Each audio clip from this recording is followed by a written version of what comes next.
Well, good morning, MASSP principals and anyone else who decided to join us. I am thrilled to welcome you this morning to our webinar on Cambridge International Education's options for secondary schools. And I'm telling you that this is a webinar that I've been looking forward to because I will be the first to admit that when the amazing Mr. Ted Gardella, who many of you know from his years at the College Board before coming to Cambridge, approached me with this. I was very unfamiliar with Cambridge. I knew a bit about it. I knew it was an educational entity that was much bigger outside of the United States than it was inside of the United States. What I didn't know was what it really did. So I'm thrilled this morning to learn with and from Ted on what these options are.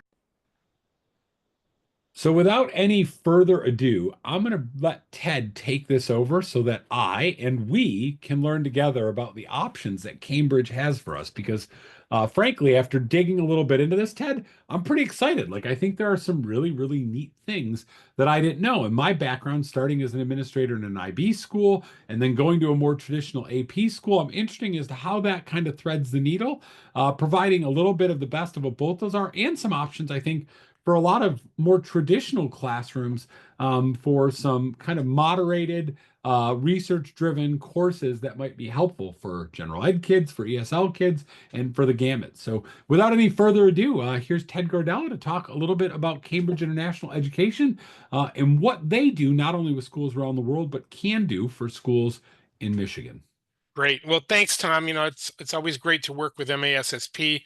I think it's really the best professional organization in the state of Michigan. Looking forward to EdCon coming up in June, and really sharing some really good news and positive things that we can do with Cambridge for Michigan schools. We definitely are an international organization. We work with schools worldwide. We help them build an education that shapes knowledge, understanding, and skills. But we also work with over 700 schools in the United States. So we are here. We have a lot of schools. We're getting ready to welcome our first school in Michigan. A school in the Upper Peninsula called Kearney Nadu is going to be working with us starting next year. But we actually serve over 11,000 schools in 160 countries. We are the largest global provider of curricula, and we have over 150 years of bringing high quality academics to a diverse universe of learners.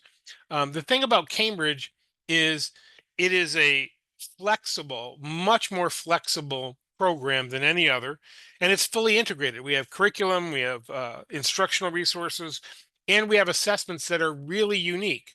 Our assessments are built with a set of language accessibility principles. So we make sure that they are testing the content and not putting a language barrier on the test in front of students. So our tests are very unique in that way. Of course, everything, all of our international standards, all of our curriculum frameworks, course frameworks, it's all developed by the University of Cambridge in the United Kingdom. So, Ted, if I could, just before you go further, Sure. speak to that language piece a little bit, because I know one of the challenges I had as a principal was watching my demographic shift from having, 95% of students speaking English to having an ESL population and just a broader international population with immigrants, migrants, et cetera, refugees, and schools deal with these influxes on a regular basis. Obviously, an international organization like yours is not just in English, even though Cambridge obviously is. Maybe you're going to go into this. So if I'm getting ahead of you, just say park No, it, no, it's Tom, we'll it's get it's back. a great question to answer right now because I'm really going to focus on some other things during this webinar. But in reality, Cambridge is the only organization that actually offers coursework for ESL students. We have courses from the primary level all the way up through high school for English as a second language, as well as we have our English courses as well. But we have curriculum. We have professional development. We have resources for both students and teachers. But the most important thing, I think, out of all the resources that we have is that all of our assessments and our curriculum, as a matter of fact, are built using this set of language accessibility principles, which we did extensive research on. So we are aligned to CEFR levels. That's oh gosh, it's an international organization that sets levels for language proficiency. And if I was doing a separate session just on CEFR and WIDA and ACTFL, I'd spit all those acronyms out.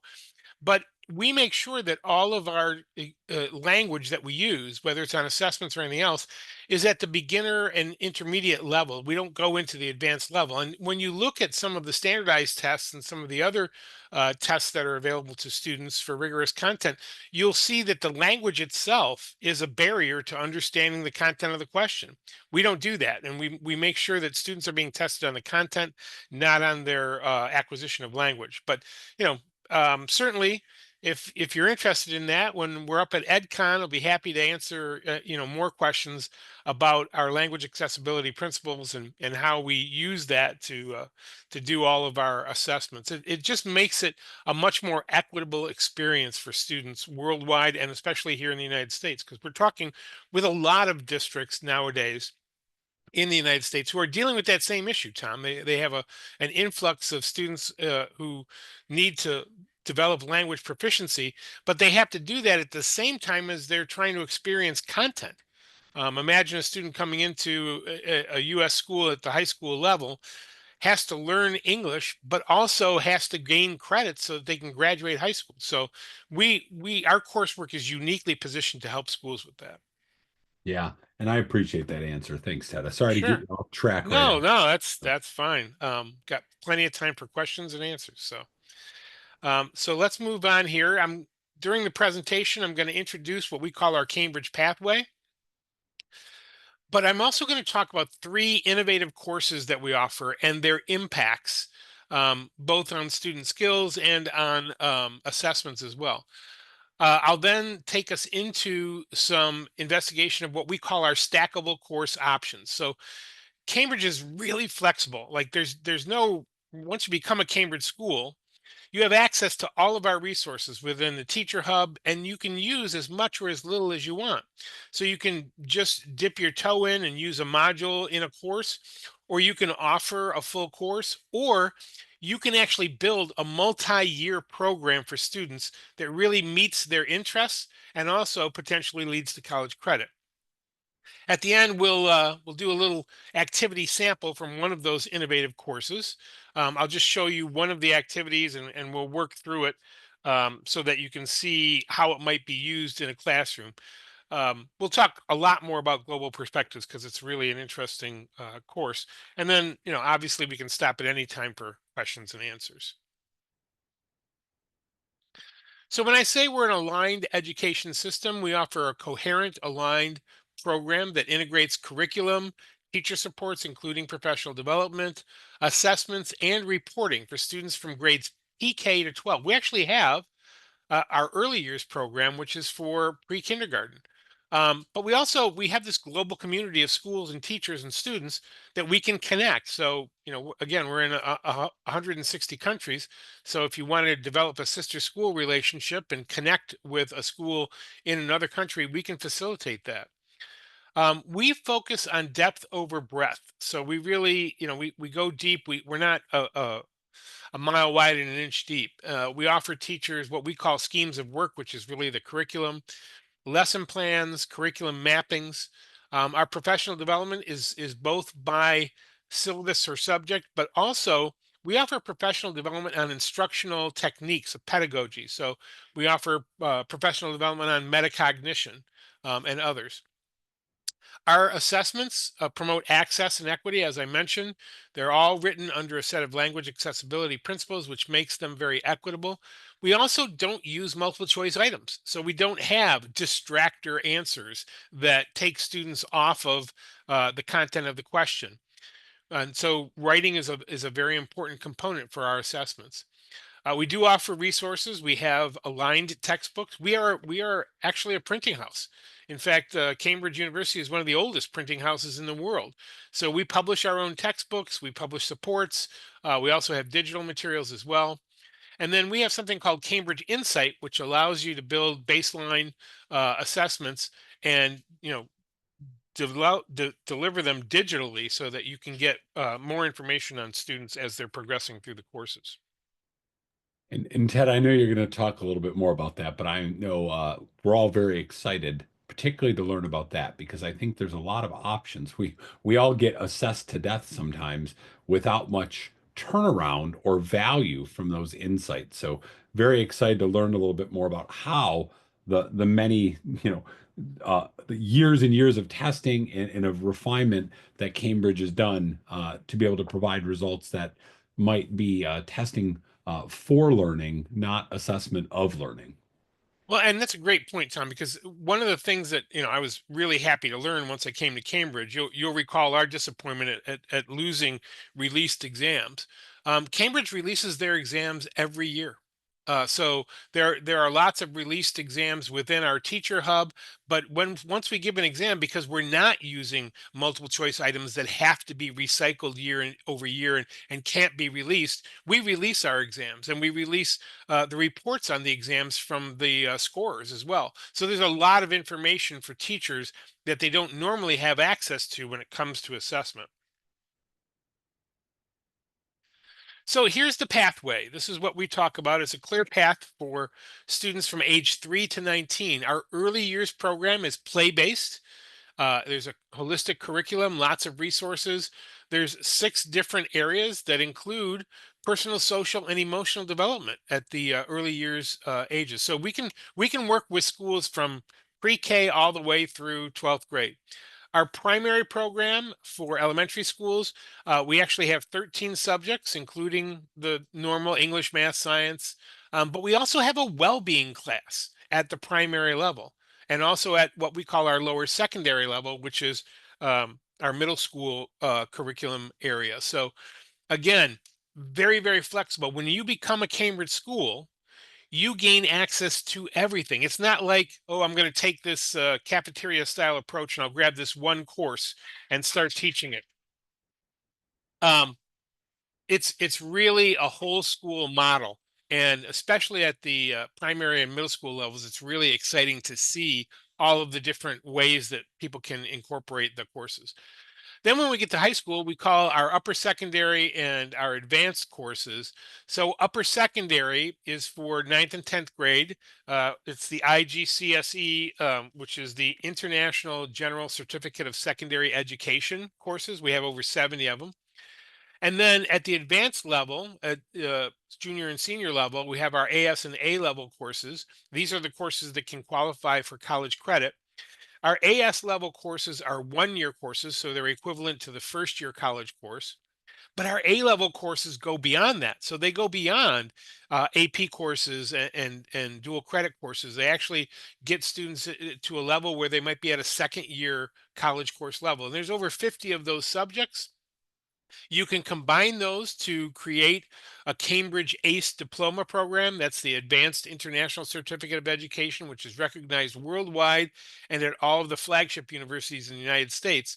So the ACE diploma is, again, it's a very flexible diploma system for students. So, I know you've had experience with IB. We kind of blend all of the best of all worlds, Tom. When you think about bringing in, middle college programs and dual credit programs, when you think about AP, when you think about IB, we really blend all of those things, and then we have some really unique pieces to our program.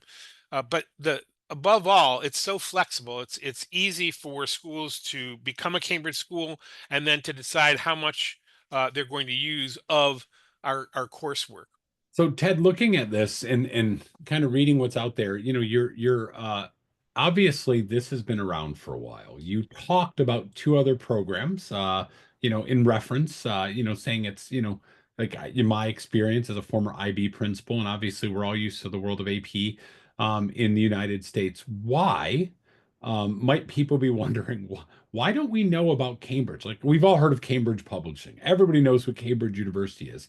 Why are we now, only now, hearing really more about this Cambridge pathway and these opportunities for schools in the States? That's such a great question. We've been in the States for about 30 years, and we're really strong in Florida and southern states. We have some school districts in Washington State. It really is about building brand awareness. So, it's about showing schools what we actually have and how they can incorporate it. So, we really aren't very strong in the Midwest. We're focusing on it right now.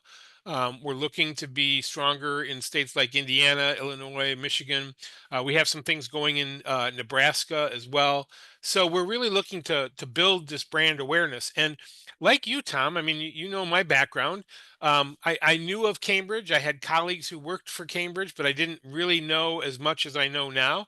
And now I'm just, I am wondering why schools don't know more about this, because the flexibility and the advantages that we bring, plus what we do that really matches what schools are already doing. And then the last thing that has really hit me very hard, because I've watched colleagues who are in K-12 really struggle with ESL students, and to have a program that is the best in the world. I mean, we work in 160 countries. Many of the students in those countries want to learn to read, write, think, and speak English. And so our resources are very, very successful in doing that, including our published resources. We have a set of books called Global English that are used across the world to help students learn how to be successful with English, not just language acquisition, but actually being successful in school in the English language. So it's a great point, and it's one that I am happy to help people learn about, especially with this webinar, and then coming up at EdCon. We're going to be there, and I'll be there for the entire time. So would love to talk with principals about how we can help. And we appreciate that. So sorry, I'll stop No, interrupting. no, Keep that's going. great. So the other thing that Cambridge has is we have a set of learner attributes, and they're linked to durable skills, helping students develop durable skills. Sometimes, oops, I don't know why that did that. Sometimes schools have a portrait of a graduate, and it really includes a lot of these learner attributes. But we work together with schools. We want to make sure that we are developing students and teachers who are confident in working with information and ideas, their own and those of others, responsible for themselves, responsible to and respectful of others. I must have this on a timer, Tom, sorry.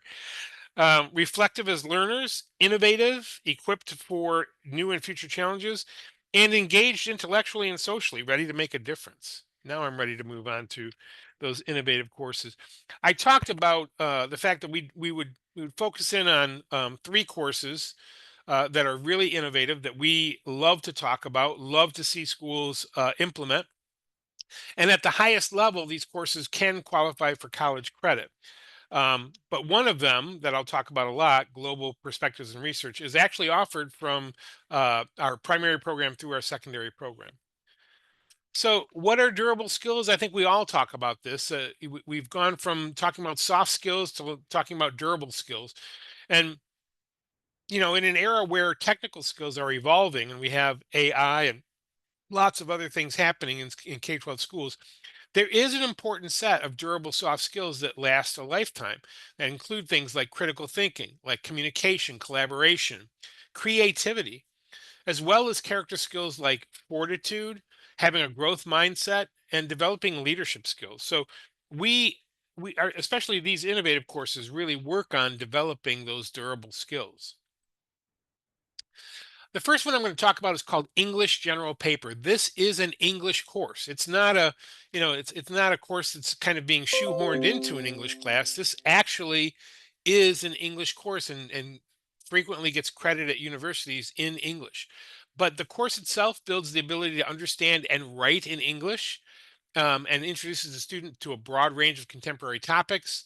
Students have to analyze opinions and ideas, and the course itself develops transferable skills, including how to develop arguments and present reasoned explanations. We talked a lot about that over the last 10 years, about not just having students say, because I said so, but actually have an explanation for why they're making their argument. Uh, Develop a wider awareness of current issues, help them develop their independent reasoning skills, their interpretation and persuasion skills, and gain the ability to present a point of view clearly and reflect upon those of others. Next course I'm going to talk about is a course that's actually called thinking skills. So the content's divided into two parts: problem solving and critical thinking. We help students organize, process information, analyze data, and also consider wider problems that may be related to what they're looking at to solve. And then the critical thinking content is presented in four areas where they evaluate and use evidence, analyze their reasoning, evaluate it, and construct reasoning with, proper justification. So in a class like this, Ted, what's the curriculum content of that? Is it driven by the students? Is it driven by I mean, like obviously the standards are on problem solving, critical thinking, something I think every teacher, principal, educator, business people, right? Thinking of those durable skills and what people want, that's what we need. How does it arrange this in a way that allows students some choice and flexibility in what kind of things they're exploring? Or is it more a set series of content challenges that they go through? It's a blend. So there's obviously some set content that they go through, but they do have the choice to research and think about problems more broadly. When I get to our two slides on IGCSE, and AS and A level courses, there are links on those slides, Tom, so people can actually go and they can grab the syllabus for thinking skills if they want to out of the AS and A level link. All right, so here's Global Perspectives. This is, again, it's an incredibly innovative course because it's offered at the primary, our lower secondary, which is our middle school, and then at the high school level. At the primary and lower secondary, so primary and middle school, Global Perspectives is a set of 6 challenges. So you can incorporate that. Again, this speaks to the flexibility of Cambridge. You can incorporate those challenges as thematic units. You can put them in an existing course, or you can build a full course out of those 6 challenges. So it's really a flexible way to look at building students' global view. And so it's very much a thinking and skills based course. At the high school level, especially, it can be used as a capstone learning experience. In this course, because it's so flexible, and we'll see this in the activity at the end of the webinar, it really engages students. You get maximum student engagement. And really, it helps open their eyes to global issues. So instead of just focusing on, the issues right around their front door or back door, they're really looking at a global perspective. Again, this is why I love to talk about Cambridge, especially at the primary and middle school level, because the flexibility here, you can jump in and become a whole school model, offer our 13 courses, including Global Perspectives, or you can say, you know what, I've got a great social studies curriculum. I'd like to take these 6 challenges and put them in as thematic units and see what happens with students, what kind of projects they develop, what kind of presentations that they make. So it's really very cool. And then at the AS and A level, of course, students can actually earn college credit for engaging in global perspectives.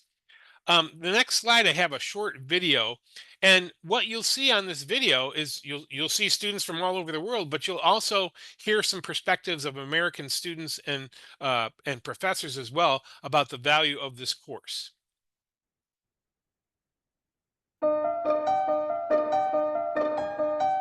Global Perspectives allows students to study outside of their own comfort zone. They cover subjects which often they would never look at, perhaps until later in life, and I would hope that they are better people as a result of looking and studying this subject. One of the main skills that Global Perspectives gives me is cross-cultural collaboration. It's such a good way of connecting with people, because so you can share information and not just the information you've found. And one of the great things about the Cambridge GPR class is that it teaches students how to think in a non-formulaic way. It teaches them how to look at and analyze problems and issues. If you're looking to become involved in the Cambridge program, it's something, if you like being creative, if you like, relying on independent thought and building from there, it's definitely something for you. It will prepare you for higher education after high school.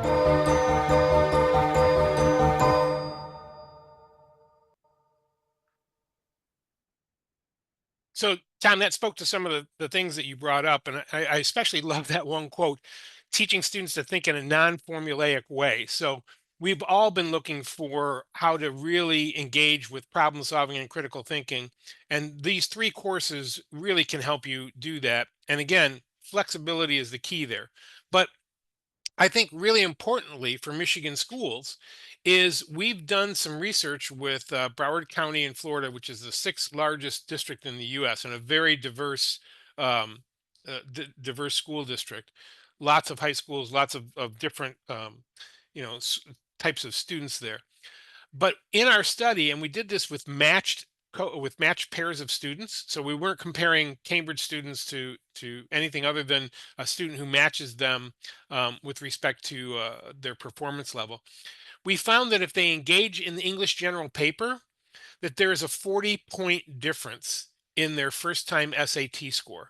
Now, you and I have worked for many, many years on trying to help schools improve SAT performance in Michigan because of the accountability results.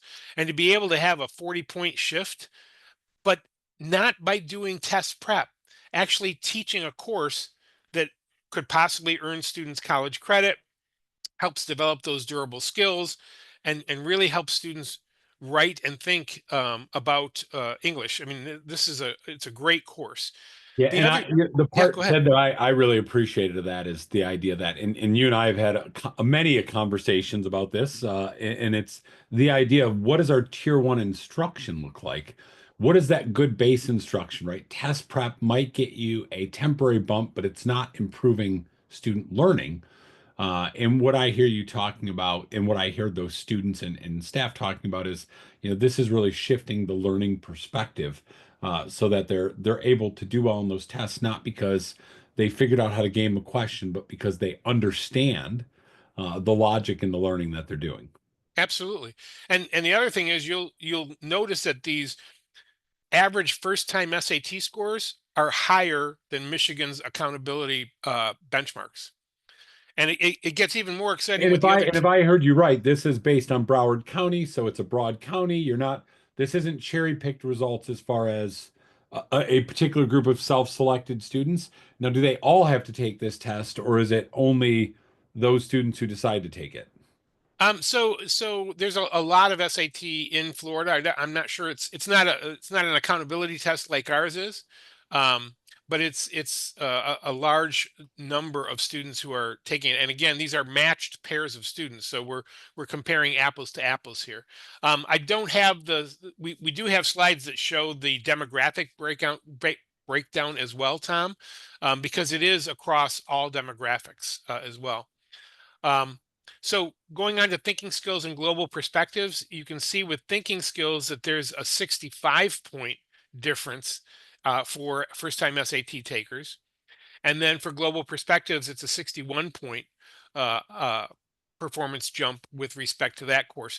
So again, as we've been talking here, it's these are courses. It's not, techniques that you're using. It's not test prep. It's not tutoring that you're engaging in. These are courses that you're teaching, not only that help students on the accountability tests, but also potentially earn them college credit and work on those durable soft skills that we talked about.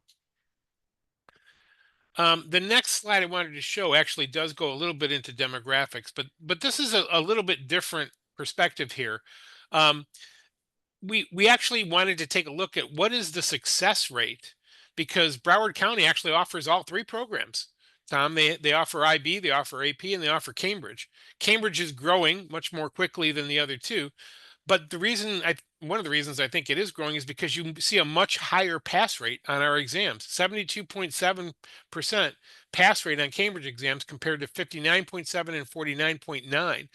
And even when you look at the African American demographic and Hispanic demographic, you still see a significant difference in performance on those exam rates. So again, as we're thinking about getting students college credit, when they have a successful exam, they build those durable skills. They have impact on their tests, but then they also have a better chance of earning college credit. So really exciting. I mean, the impact of these three courses, and we're continuing to do more research and obviously in lots of different places. But those three innovative courses, I think, are a great way to jump in to Cambridge, especially, English general paper. We have a high school in Washington, in the state of Washington, that uses English general paper as their ninth grade course of English because they want to open up opportunity to students throughout high school so they can think of themselves as Cambridge students throughout high school. Really exciting stuff. So I want to turn our attention now. Again, we're going to continue to talk about flexibility, but I want to show how you can actually build a program.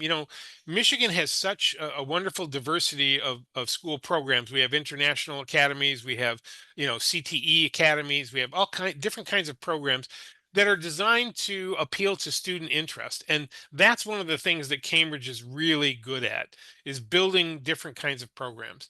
So I mentioned our IGCSE courses, which are kind of ninth and 10th grade courses at the high school level. There are over 70 of them. I didn't list every single one here, but I broke them down into 4 categories. And the reason we do that is because our ACE diploma is built upon those 4 categories. So students have to take courses in math and science, courses in language, courses in arts and humanities, and our interdisciplinary courses.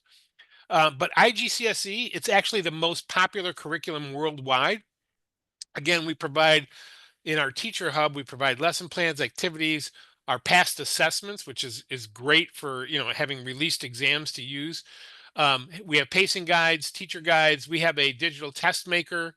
We do offer textbooks; those are optional. But because we're a publishing house, we actually publish textbooks that go along with our courses.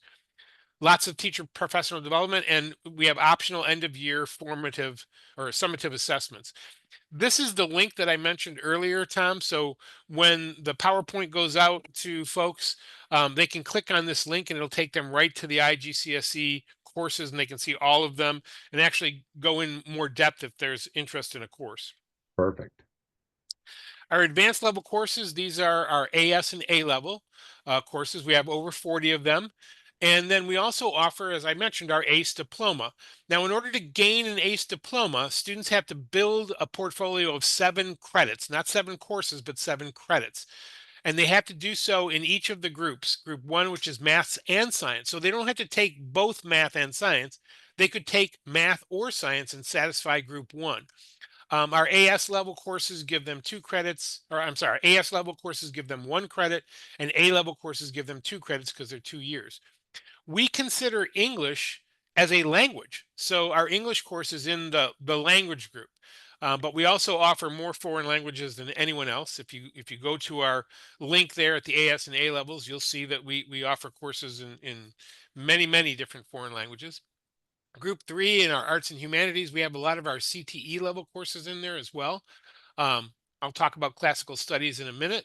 But we have our literature courses in there.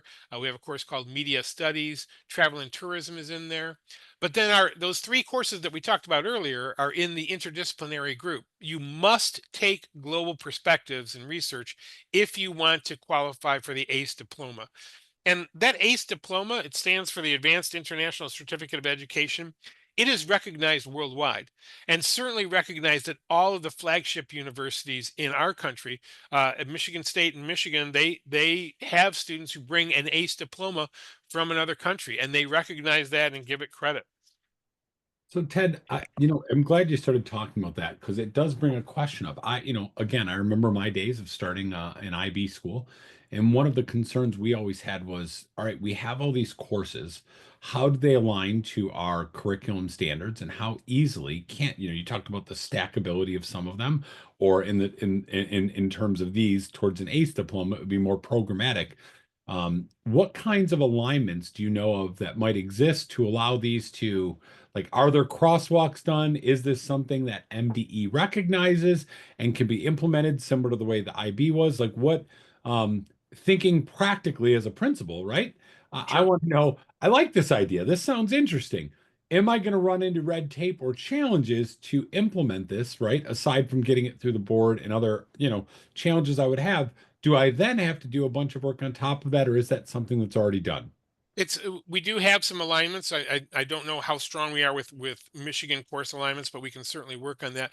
We have lots of policies, and we've talked about this many times in all of the rigorous coursework options. Michigan is very different from every other state because we don't have a state system of higher education. We have independent universities that all get to create their own set of you know course equivalencies. So similar to AP and IB, you have to go to each university to see what they're giving credit for. But we were certainly willing to work on those things, and I think our core courses definitely align very, very well to Michigan standards. Our English courses, our math courses, our science courses, our social studies courses, I think they all align very, very well. And one of the great things about Michigan is that schools do have that flexibility. There aren't any, kind of end of course exams that really force people into teaching a certain course a certain way. So you can be assured that we will work with you to make sure that this meets all of your benchmarks, all of your standards here in Michigan, and we can get those alignments if they're needed. So Great. good question though. Here's where we can start looking at, because we've already done some stacking. We've created programs that can be aligned to CTE and career academies. So we have an accounting pathway. We have that IGCSE accounting course, which is again our kind of ninth and 10th grade. And then you could build a stronger program. You could just do IGCSE and AS level. That would be a 2-year program in accounting. But if you want to offer the A level course, then you'd actually have a 3-year curriculum for students that would result in strong college credit for them. We have some really interesting courses, both at the IGCSE level and at the AS and A level. If you look at the health pathway that we've built here, we actually have a food and nutrition course. So it's very science based at IGCSE level, and then our sport and physical education course is very different. It's more of a scientific approach to sport and physical education. It's more like a physical science approach to it. And then our biology course. So you could build a very strong program for students who want to go into a health pathway. I love the fact that we have a hospitality pathway because, as you know, Tom, I travel a lot, and so experience a lot of hospitality and hotels. And so we have a travel and tourism curriculum both at the IGCSE level and at the AS and A level. Very unique. Now, So I it's will tell you one of the things that really, when I started looking into this, that excited me, Ted, was I had the opportunity a long, long time ago to go over to Oxfordshire and kind of we were looking at math programs in a study between U.S. and English maths. And one of the things that I still remember, I mean, it's been almost 20 years, that I remember vividly was walking into their food and nutrition classes or their PE classes and seeing the difference in design approach to those courses and the rigor that was there. I mean, arguably one of the more rigorous courses I viewed was students presenting in their food and nutrition class and the way that they were leveraging data. They were really, it was nutrition science. It was at a really, really high level. And I'm sure that occurs in pockets here, but as a curriculum, it was pretty neat. So I appreciated that some of these courses were in there because again, thinking about those stackable options, if I'm a principal, I'm like, all right, I know where my rigor gaps are in my school.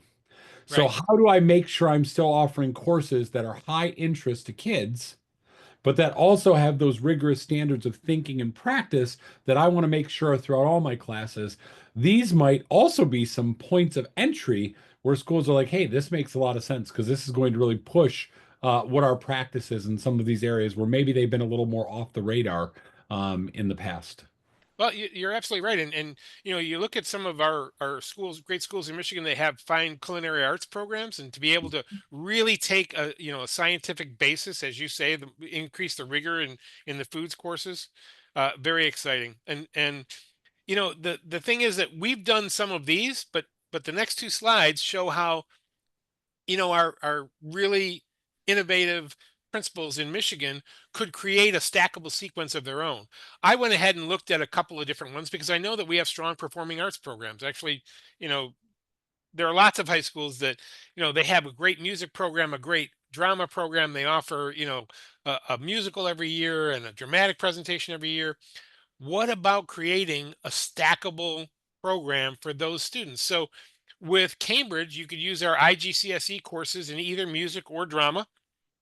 And then you could use the AS&A level courses, so you could create a 3 or even a 4-year program for students if you think about using media studies. And the thing, you mentioned it about food and nutrition, but our AS&A level music courses, they encourage students to develop their skills in a variety of styles and traditions. They're encouraged to listen, compose, and perform with understanding, analysis, and confident communication. They actually learn to become critical thinkers within the music curriculum. And the same thing happens in drama. We have students perform, compose, and research a wide range of theatrical styles and genres. So they learn to communicate with an audience through practical and creative work on performance, text, and their own composed material. Again, increasing the rigor of those pathways so that students actually get to the point where they can perform at a very high level in college or in their career choice. Here's another, again, this is just something that I worked on to create some international pathways. Two different international pathways that could be created. One really focuses on history. So we actually, in our classical studies course, that is a course that really dives deep into Greek and Roman history and culture. You can pair that up with our international history course, which is modern history of the 19th and 20th century globally, and then create a capstone experience for students with global perspectives and research. So we're looking at a 3 or 4 year pathway here that really focuses on, classical and modern history, and you could actually throw Latin in there as well if you wanted. With respect to culture and language, we always have our, French, Spanish, or German courses, but what about creating that stackable program that includes European history and then the capstone of global perspectives and research?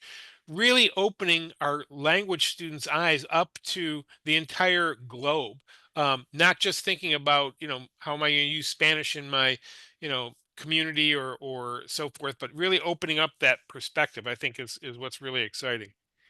And I appreciate you building a slide in specifically for the history major on the other side of that. Well, the Very sneaky. real takeaway here is the flexible approach. You can use individual courses. You can just dip into the support hub and grab a module here or there. You can take the pathway approach, build a multi-year course sequence. Our A levels are courses that are beyond AP and dual enrollment courses, or if you really want to get really serious about it, offering that ACE diploma option is really a very special experience for students. Now, this is the last thing, and we have about 15 minutes time, and so I'm going to ask you to indulge me, and our folks indulge me in this. This is an activity that really comes out of our Global Perspectives course. It's very short, but I think it shows you the way that we help students, really develop their skills, develop the ability to evaluate their claims and evidence, become effective researchers, and develop a range of effective written and spoken communication skills. Again, Global Perspectives goes from K to 12. And the aims of the course are big. We want to help students develop those durable skills. Each of the skill developments is connected to learner objectives within the course. So if you go into our syllabus, you're going to see the learner objectives for each of the skills. Yeah, our skills of research, analysis, evaluation, reflection, and communication. So you can drill down and really get into things. So again, a very short example of an activity that you might see in our Global Perspectives course, but it really opens up, your eyes. So Tom, maybe you and I can just can choose one each of these things and go through this and maybe share with each other. So Yeah, sorry, the webinar format certainly doesn't facilitate a lot of group interaction, but I appreciate the fact that there is interaction. So let's try. yeah. Well, and folks who, if Okay, we'll if they watch this grab the back and see recording, it. they'll see an example of an activity. They could actually use this activity in a classroom and see.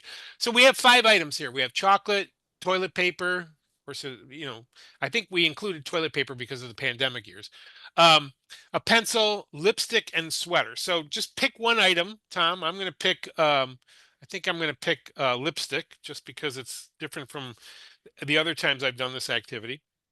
And just pick your item and remember it. And then on the next slide, we're going to have sets of topics that actually exist in global perspective. So students can experience these topics at a very deep level. But thinking of your item, and I've got lipstick, remember, think about how many topics you can link your item to out of this list. But in order to link the topic, you have to have a justification. So you can't just say, oh, I'm going to choose human rights. You've got to say, why does human rights connect to your item? So I'll just give you a minute to think. And if we were doing this in a classroom, we would group students around those items. We'd have a number of students who have each of the 5 items, and then they'd work together in a group to think about linking their topics and justifying the link to their topic. And then we'd do a share out. But I'm going to be quiet here for a minute and let you think I about. well, I love first, thank you for setting me up because you talked about the pandemic and toilet paper and you put that dead center. So that's where my eyes went. I thought, how am I going to have this conversation without sounding crass or otherwise inappropriate?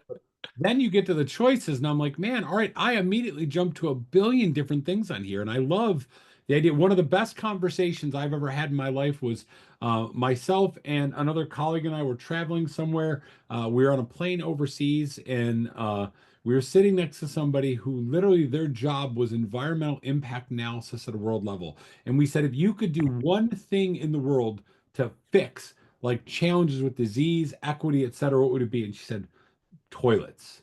She says, that sounds so much disease, so much waste, etc. She goes, but then the other side of that challenge is to make the items that we use. There's tremendous industrial waste, there's tremendous inequities, right? And those inequities came home to roost for all of us in 2020 when we were driving 30 miles to get, the one ply that none of us wanted to use, but it was better than nothing, right? And so I look at these things and I think about that, right? Even down to tourism. I took a group of students to China, and where we were staying at Shanghai University, it was wonderful. But as soon as we went out of there and we were traveling, like they were a little concerned when they got to bathrooms that didn't look like our bathrooms did here, right? And didn't have toilet paper. I'm traveling this summer to Europe with my family, and we know that we're going to have to pay per slice at some places that we go, right? Or bring our own. So is crazy and wild, as outlandish as a thing as toilet paper was on there, when you start thinking of the international economic human right connectivity to it, all of a sudden you have some really, really amazing topics to talk about. I mean, yours with lipstick, I could go off on that one, right? I put 5 Immediately down looked at right away, animal Tom. rights. Yeah, Yeah. animal rights because of animal testing, the impact of technology, and how things are changing so quickly in every industry. Media and comms, the advertising that goes on for cosmetics and appearances. Quality of life. And actually, I linked in changing identities as well. When we have folks who identify in different ways, and how perhaps cosmetics help them with their identity. But what would be really interesting is doing this in a class and having those groups of students and having them, giving them a few minutes to just look at all of these topics and make their links, and then being able to report out. I think that would be really robust, like what you and I have just done. And there might be a lot of communication and collaboration that could go on. This is a very simple activity that, again, it showcases all of the different choices of topics that exist, so students can, get introduced to one of these topics and then decide to do a deep dive in their research and then incorporate in their presentation. So what I would also do after I did that first, just link with justification, I would then switch to evaluation. So we go from analysis to evaluation. I would say, all right, so within your groups, you've got to come to consensus. So you've got to communicate within your group, and you have to identify one link as the strongest link for your item. So they'd have to, collaborate and evaluate, come to a consensus. And then the second question is, okay, so which of the topics that you identified would be the most valuable? And they can identify valuable in terms of, commercialization, or maybe just, how it helps people, but really short activity here. I mean, I could see a full class that just comes out of this activity and then really thinks about honing their interest down. Okay, you've talked about this, you've seen all these different topics. We're now going to start thinking about what topic do you want to choose as your research topic, and maybe find a group that can work with you on that. So very short activity. Thanks for playing along, Tom, and My you know, pleasure. and thanks for all the great questions. The next slide, I'm just going to go right to the next slide here. So there is a QR code on this slide. So if you get this PowerPoint presentation, you go to the QR link, it's going to take you to a short survey that'll actually let me see, you know, who's watched this, and you know, where we might be able to connect more closely. I've got my contact information there, both my phone number and my email address.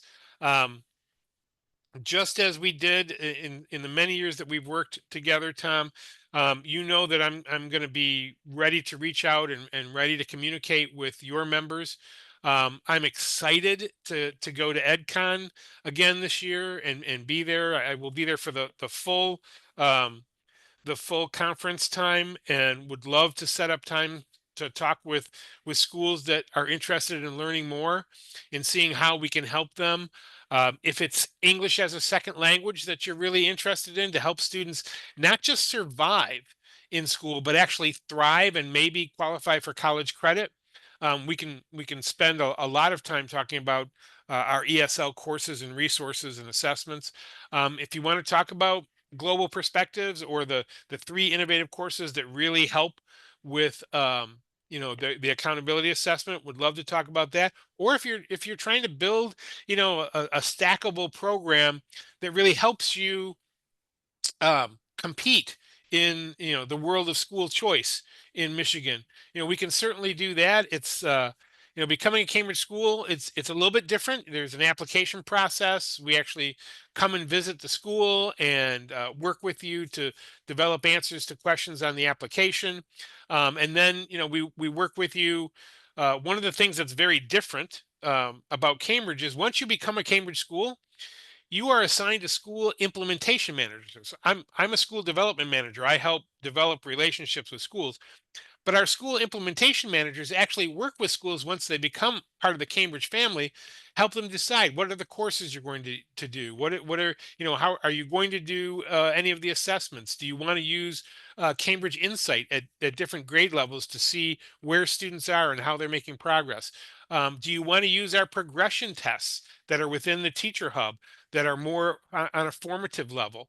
You know, how do you want to build your program? That's what our implementation managers do. They actually work hand in hand with schools, and I know that's a little bit different. It's more of a kind of a concierge level experience for schools. But I would love to talk with schools at EdCon, and obviously, you know, anytime anyone wants to reach out, very happy to come and meet with you, meet with your staff, explain more about Cambridge, anything that we can do. So always appreciate the opportunity to work with MASSP, Tom. You know, we appreciate the partnership, and you know, love to go deeper anytime you want. Yeah, and Ted, we really appreciate this. Like I said, other than a little bit of research before you came on, I was pretty blind to this, except for a couple of conversations we've had leading up to it, and feel like I have, and hopefully the folks watching it and those who will watch it later as we publish the webinar, feel like they have a much better grasp on what this is, and hopefully, like I did, have some more questions about this, right? Because I think those questions are where we start thinking about, could this augment or fit better or really revolutionize what we're doing at our schools? And then we can start asking those other questions about, what do I need to do this if I want it? What does it look like? But certainly none of that can happen until we know what it is first, and we understand kind of what those core tenets and process are. And you've really done, as always, a great job of presenting that. So I'm certainly looking forward to seeing you and having more conversation around this at EdCon. But to everybody joining us online, thank you for your time, Ted. We appreciate the interaction, and just a really nice and robust look at what Cambridge International has to offer for Michigan schools. So For everybody else, thank you so much for being on, and look for a follow-up email as always with the slide deck and all that information from us and from Ted. So thank you all very much for your time. Have a great day. Right. Thanks, Tom.